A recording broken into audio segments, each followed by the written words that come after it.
தொடர்ந்து பேச இருப்பதால் தன்னுடைய பேச்சை ரத்ன சுருக்கமாக இப்போது முடித்துக் கொண்டார். மீண்டும் அவர் கவிமன்றத்தில் தொடருவார்.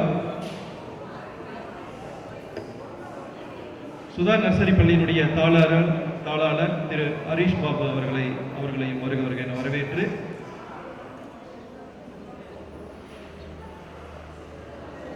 நம்ம இந்த நிகழ்விற்கு சிறப்பு விருந்தினராக வருகை தந்து சிறப்பித்துக் கொண்டிருக்கூடிய தருமபுரி மண்ணின் மைந்தர், தன்னம்பிக்கை பேச்சாளர் மற்றும் எழுத்தாளர். இங்கே தகடூர் மார்கழி திருவிழா அப்படின்னு ஒரு டிசைன் வரும். அந்த டிசைனை உருவாக்கியவர் அதனுடைய பெருமைக்குரியவர். ஏன்னா இது தமிழக இல்லை, தருமபுரியில், இந்தியாவில், உலக அளவில் இந்த லோகோ ஃபெமிலியர் ஆயிருக்கு அப்படின்னா அது அஜய் குமார் பெரியசாமி அவர்களையே சாரும். அவர்களை உங்கள் முன் பேசுமாறு கேட்டுக்கொள்கிறோம்.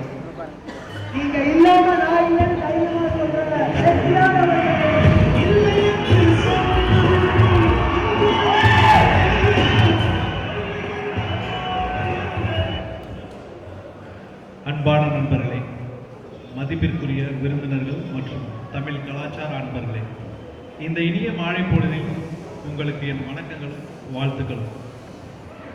ரெகுலராக நிறையா சோஷியல் மீடியாவில் ரெகுலராக பார்த்துருப்பீங்க, ஃபேஸ்புக்கில் இல்லை இன்ஸ்டாகிராமில் எல்லாமே. ஸோ அங்கே ஒரே மாதிரியான அந்த மோட்டிவேஷன் டாக்ஸ்லாம் போயிட்டு இருக்கிறதுனால இங்கே இந்த மார்கழி திருவிழாவை ஒட்டி ஒரு 2 நிமிடங்கள் என்னோட பேச்சு இருக்க போது அப்படிங்கிறது முதல்ல நான் சொல்லிடுறேன். ஏன்னா தன்னம்பிக்கை பேச்சாளர் அப்படின்னு சொல்லும்போது ஒரு சிலர் நிமிந்து உட்காருவாங்க, ஒரு சிலர் சாட்சி உட்காருவாங்க இல்லையா? ஸோ அதனால ஏன்னா அது சார்ந்து இருக்காத என்னுடைய 2 நிமிட உரை அப்படிங்கிறது மட்டும் தெளிவுபடுத்தின கிடைக்கும். நான் வாழ்ந்தாலும் வீழ்ந்தாலும் தமிழுக்கு என்ற முழக்கத்தோடு கவிதை பாட வந்துள்ள சிங்கங்களுக்கு நமது மார்கழி திருவிழாவின் கர்ஜனையான வரவேற்புகள். தமிழை போல மார்கழியும், மார்கழியை போல தமிழ் தனித்துவமானவை. தழைத்துக் கொண்டே இருப்பதில் தமிழ் வாழையை போன்றது. எங்கு வெட்ட நினைக்கிறார்களோ அங்கு வேகமாய் வளரும், எங்கு தாழ்த்த நினைக்கிறார்களோ அங்கு தழைத்தோங்கி நிற்கும். ஒரு மொழியினால் ஒருவனுக்கு கர்வம் உண்டானால் அது என் தமிழனுக்கு மட்டுமே. தமிழ் பண்பாட்டின் செழுமையான வெற்றியை கொண்டாட நாம் ஒன்று கூடும் போது பெருமிதத்துடனும் உற்சாகத்துடனும் இதயம் நிறைந்து இன்று உங்கள் முன் நான் நிற்கிறேன். தமிழர்களாகிய நம் மொழி உலகெங்கும் எதிரொலிக்கிறது. தனித்துவ அடையாளத்தை ஒன்றாக நம்மை இணைத்துக் கொண்டிருக்கிறது. பழங்கால இலக்கியம் முதல் ஆன்மாவை தூண்டும் இசை மற்றும் வசீகரிக்கும் நடன வடிவங்கள் வரை ஒவ்வொரு கலை வடிவமும் நம் முன்னோர்களின் கதைகளை சுமந்து செல்லும் ஒரு அட்சய பாத்திரம். இது காலம் கடந்தும் இன்றும் இங்கு எதிரொலிக்கிறது. தமிழ் சமூகம் என்பது ஒரு தனி மனித குழுவை விட மேலானது. இது ஒரு குடும்பம், நமது கலாச்சார அடித்தளத்தை நிலைநிறுத்தும் ஒரு பெரிய அமைப்பு. இந்த சமூகத்தில் நமது பாரம்பரியத்தை பாதுகாக்கவும் மேம்படுத்தவும் ஒவ்வொருவரிடமும் ஒற்றுமையான வலிமையை நான் காண்கிறேன். தமிழ் இலக்கியம் நம் மனதையும் உள்ளத்தையும் வளப்படுத்தும் பொக்கிஷம். இது நம் முன்னோர்களின் ஞானத்திற்கு ஒரு உயிரோட்டமான ஒரு சான்றாகும். காலகாலமாக நம்மை வழிநடத்தும் ஒரு கலங்கரை விளக்கம் நமது இலக்கியங்களே. தமிழ்நாட்டின் கோவில்கள் அவற்றின் சிக்கலான கட்டிடக்கலை மற்றும் ஆன்மீக முக்கியத்துவத்துடன் நமது வரலாற்றின் பெருமைக்கு சான்றாக நிற்கின்றன.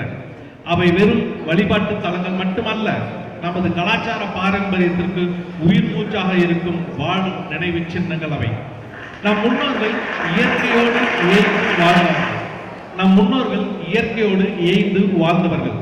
தமிழர் வாழ்வியலில் பொதிந்த ஒரு பழக்கம் நமது சூழலியல் உணர்வு என்பது எதிர்கால சந்ததியினருக்கு நாம் போற்றி கொடுக்க வேண்டிய ஒரு வாழ்வியல் மரபு. தமிழ் இசையின் மெல்லிசைகள் நம் பண்பாட்டின் இதய துடிப்புடன் ஒழிக்கின்றன. இலக்கியங்கள் ஒவ்வொன்றும் நம் வேர்களுடன் நம்மை இணைக்கும் கதைகளை சொல்கின்றன. இந்த கொண்டாட்டத்தில் நாம் ஒற்றுமையாக நிற்கும் இந்த வேளையில் நமது அழகிய தமிழ் பண்பாட்டை பாதுகாத்து மேம்படுத்துவதற்காக நமது உறுதிப்பாட்டை உறுதியுடன் புதுப்பிப்போம். நாம் அனைவரும் ஒன்றாக நமது பாரம்பரியத்தின் துடிப்பான இழைகள் தொடர்ந்து செழித்து வளரும் எதிர்காலத்தை உறுதி செய்வோம். நன்றிகள்.